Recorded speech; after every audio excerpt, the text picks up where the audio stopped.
Right behind me is a man being sued for defending child predators. Why is he important? Well, he is the CEO of Roblox, a video game with over 9 billion registered accounts, with a significant portion of players being under the age of 16. And actually, about an entire fifth of the player base is under the age of 9. Roblox has always had a reputation of being a little bit weird. But when word got out the CEO is defending groomers, the company tanked nearly 20% overnight. Now, with Roblox out of the picture, the most popular games in the world are Minecraft, Fortnite, and Grand Theft Auto. And I mean, let's be real here. These three games are far more superior than Roblox anyways. But look, it's no question that these are all good games, right? I mean, they're the most popular in the world for a reason. The question I'm more interested in is why?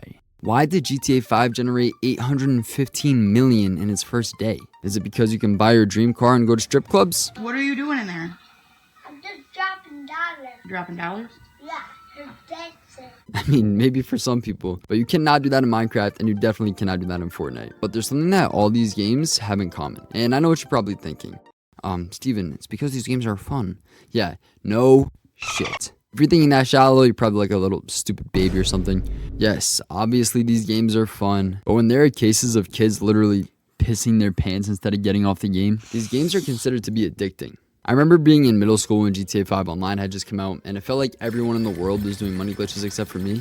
And I remember thinking, I need to do this. I need to get the adder. And in case you live on another planet, the adder is GTA 5's version of a Bugatti. It was the most expensive car at the time, and let's just say if you had it, us prepubescent boys would get a freaking erection. It was insane. If you saw somebody pulling out a Los Santos Customs or one of these things, it was just like so cool. Now, I know I'm making a reference to 12 years ago, but I mean, look, these things still apply today. I still find myself wanting to play Minecraft and pray it breaks the 2-week phase. But all of these games have nothing obvious in common, right? So what could it be? Some secret psychological warfare these gaming companies use to get us addicted to their games? Well, kinda. See, it's not that black and white, but if you go to Google right now and look up why is Fortnite so addictive, you get a million results right here. But you see, I'm a gamer myself, I've done my own research, and I'm not some stupid tabloid company who thinks Fortnite is gory. Remember that lady? You see, the way that Fortnite works is very simple. You land on an island, you gather loot and materials, and you kill people to try and survive and win the game. But in reality, it's so much more than that. You're hoping to pull gold guns and find the medallions and collect a crown and level up the battle pass. Epic Games, the creators of Fortnite, have done a fantastic job at making the game captivating, and it all comes down to the psychology. I actually took psychology in school, and do not be fooled, I was no scholar, but I did pay attention in that class. So back to Fortnite, let's start with the beginning. When you first load into the game, you're stood in the lobby with a default skin. You look like a noob. What do you want to do? You want to buy a new skin. This is one of the first of many key elements implemented by Fortnite to make us love the game so much. They give us the option to choose how we appear. There are thousands of really fun and cool skins to own in Fortnite, but this actually digs a little bit beneath the surface. In life in general, we tend to care very much about the way that we're judged by others, so being able to express ourselves freely in Fortnite is an awesome thing. You feeling a little bit closed off? You can wear a skin to express that. Want to support the LGBTQ community? You can wear a skin to support that too. Or maybe you just want to be a cute little pancake or something. I think it's pretty funny that there will be a lobby full of 4 dudes and their squad will be looking like this. But once you get yourself a cool skin that you're happy with, it's time to load into a match. You're sitting on the bus with 99 other players ready to fight for the win.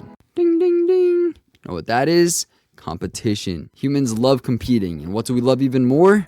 Winning. Being better than the other players. So highly competitive situations, like a 1v1 for example, gives us a rush of adrenaline. And when we win, it feels amazing. But we aren't there just yet. We still need to talk about what's happening to our brain while we're playing the game. Once we land, it's time to loot. And we open chest after chest after chest, hoping for the best loot that we can get. This introduces us to a form of gambling in a sense. Yeah, you heard me.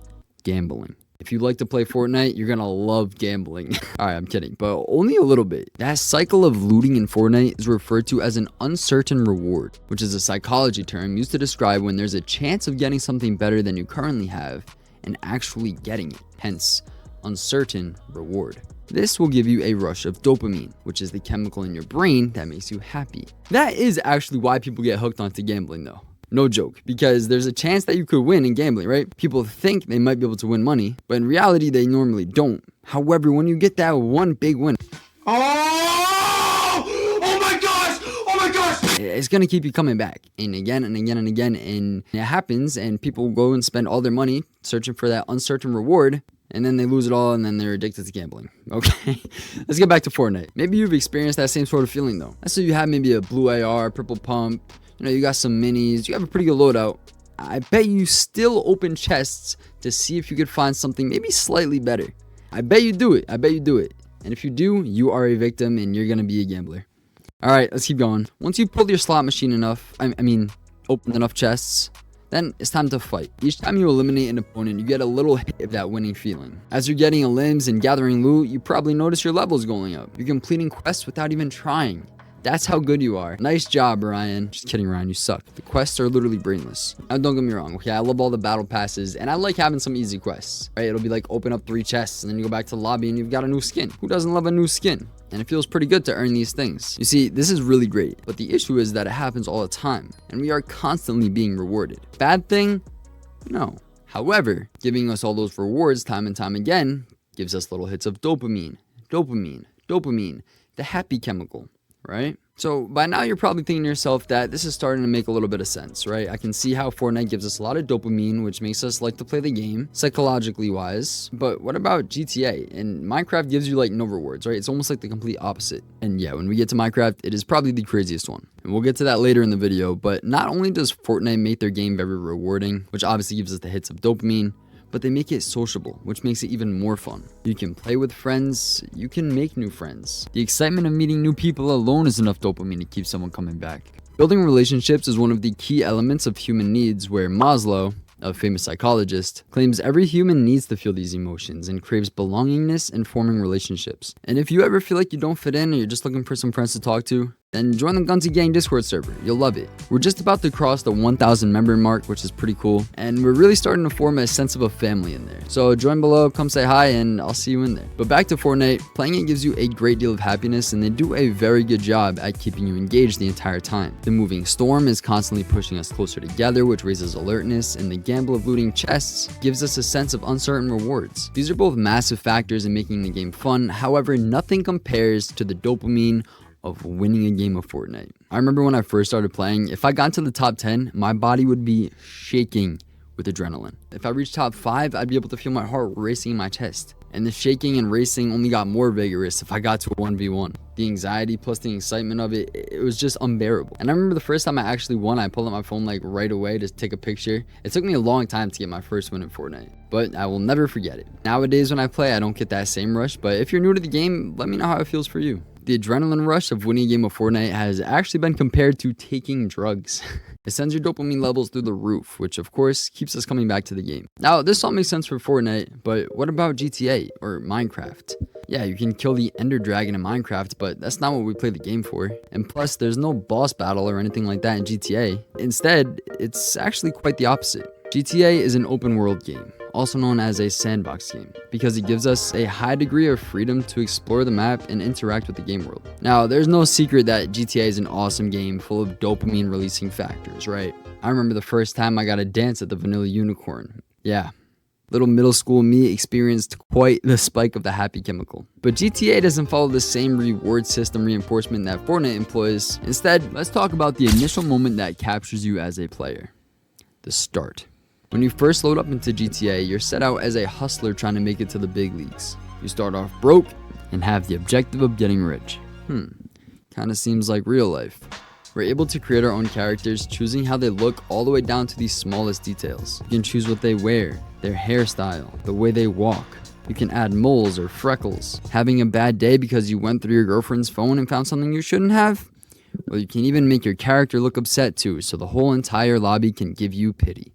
As intended, we become so immersed in the game that we treat it as we would our own life. We relate to our characters to the point where we act as if we are our characters. One of the features that GTA excels in is obviously the customization. Virtually almost the entire world is at the fate of your fingertips. After you're done making your character look completely nothing like you and instead what you wish you looked like, you can then go on to start earning money. Of course, in a game called Grand Theft Auto, the ways you earn money will not be through your typical 9-to-5 job, but doing these crazy crimes in the game makes it fun because you can't do that in the real world. At some point in your life, you probably wish that you could just go rob a bank or something because it'd be so fast to get all that money. Well, obviously, you can't do that. But in GTA, you can. And the game makes it really fun to rob banks and commit other counts of multiple felonies. So after you're all giddy from robbing your first bank, you can start looking at places you want to live in, whether it's an apartment or a house or hell, even a casino penthouse. Also, side note, I hope in GTA 6 we get mansions. I know they talked about it in GTA 5 and we have some houses, but I hope we get like mansions. You know what I'm talking about? Like, that'd be sick. But once you purchase your living space, you can start to buy cars and you can customize every single little thing on that car. It is unimaginable. I remember when they first added the Benny's update, which allowed us to go to this garage and customize lowriders and other sorts of like different cars, but it allowed us to open the hood and customize the entire engine pretty much all the way down to the color of the bolts in the car. Yes, probably spent nearly 1 or 2 hours per car on each of my cars, but I didn't even care at the time. The time aspect of these games, along with attention span problems, plays a big role as well, but that'll come in a little bit later during the Minecraft breakdown. GTA, on the other hand, GTA gives us a sense that we are in control. By pretty much everything in the entire game being customizable to our liking, how are we not to fall in love? It is truly an amazing experience. You're constantly running missions or grinding jobs, which keeps you engaged in the game. It heightens your alertness and makes you focus more. You're making a boatload of money, which is an awesome feeling. Sometimes the grind aspect is even more immersive than the customization process. Remember how earlier I was talking about Maslow's hierarchy of needs, the little pyramid which shows human needs? Well, right above the need for belongingness and relationships is the need of prestige and feeling of accomplishment. And what other way to fulfill those needs than virtually going from broke to rich? You care about your character so much that you actually feel accomplished when you do these things. People who don't play video games look at this phenomenon as a waste of time or boring, but people who do play video games understand it so well. Our in-game character development helps our real-life character development. If you feel like I'm getting too philosophical here, just stick with me. It's a fact that we need to embody those emotions that are on the pyramid. And if we aren't doing well in real life, conveying those emotions through video games is fulfilling. And it's been proved time and time again that gamers are generally happier people than non-gamers, especially those who tend to play for longer periods at a time. So alongside GTA being a ton of fun to fool around in,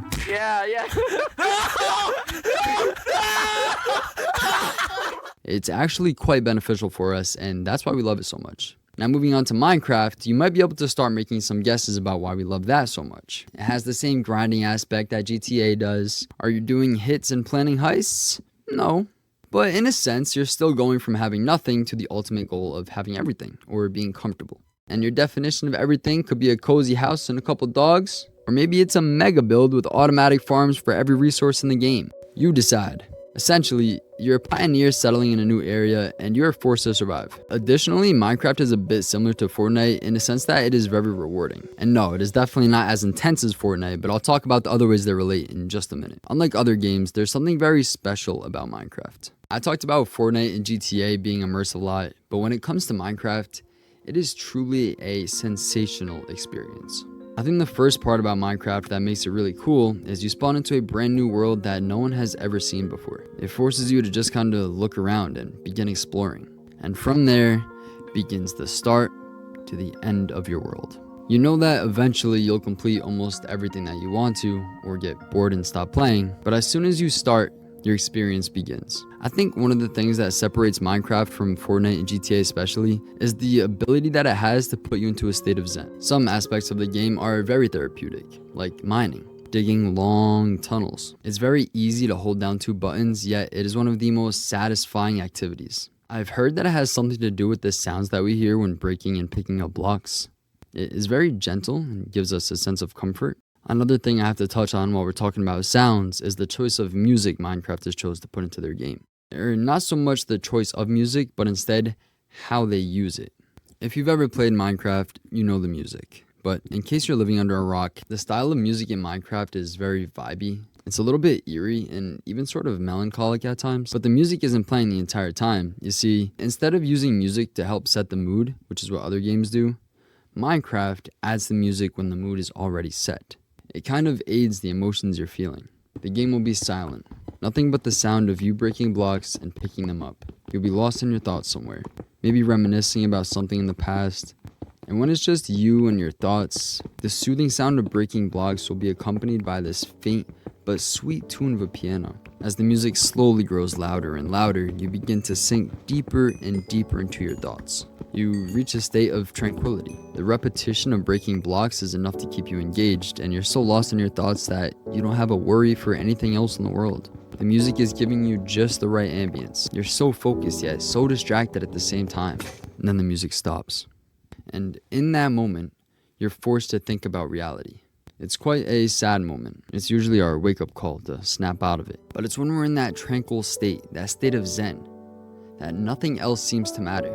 It helps people with uniquely wired brains, like people with ADD or ADHD, focus on something for longer than they'd usually be able to. That's why it's so easy for us to lose track of time while playing. The game gives us so much to focus on while keeping things simple enough to the point where it's nearly impossible to stress. Minecraft truly is a beautiful game. That leads me back to another point about Fortnite that I was saving for now. With the matches being only 20 minutes long, people with uniquely wired brains are able to hyper-focus during these periods, which give us advantages like heightened alertness and improved problem-solving skills. And even if you don't have a diagnosed case of ADD or ADHD, you've probably still felt this overwhelming sense of focus while gaming before, and it's awesome. When it's all said and done, are games like Minecraft, GTA, and Fortnite made with psychological tricks to make us like the game more? Sure. But I'm glad they are. Because it's not the tricks that keep me and so many others playing the game so much, it's the fact that these games store memories. Like how I mentioned I wanted to get the adder when GTA 5 Online came out. I was having a sleepover with my buddy Christian. My mom let us stay up late to play because it was around Christmas break, and I told Christian I was going to stay up all night because I wanted to get the adder. It cost $1 million, which at the time was a substantial amount of money, so it was going to definitely be a grind. I didn't even know if it was possible, but I set out and started to grind missions. Not even 2 hours later, someone with a modded account joined my game and put a bounty on me for $7 million. I couldn't fucking believe it. I woke up Christian as he was like about to doze off, and we were so hyped, like jumping up and down. We were so hyped, it was unbelievable. In case you're unaware, if someone places a bounty on you in GTA, you get to keep the money if you survive. So all I did was go back to my apartment and I was pretty much untouchable. Back then, it was the most exciting thing ever. And it's not the money part that's important. It's the fact that I haven't talked to my buddy Christian in years now, but I will always remember that awesome moment with him. Hopefully he remembers. Another one of my childhood friends, Tyler, who I haven't seen in a while because he got drafted to the NBA, came home not that long ago, and when we saw each other, one of the first things he started talking about is when we used to play GTA together back when we were kids. Over the years and years of playing these games, I have a library full of memories stored in my head from them. I remember grinding Fortnite all day at my friend Wilmer's house. When it first came out, it felt like everyone was winning except for me, and I was always at his house just grinding the game, and eventually I got my first win. But, I remember the grind being in his room playing all the time. I bet you can think of a time right now where you maybe felt sad or you maybe had a tough day, so you booted up one of these games to help get your mind off things. Right? Because at the end of the day, it's not about who has the best locker, who has the most cars, or who has the biggest build. It's about the emotions we feel and the memories we make. So the next time you load into one of these games, remember, my name is GUNZY XX. Thank you for watching.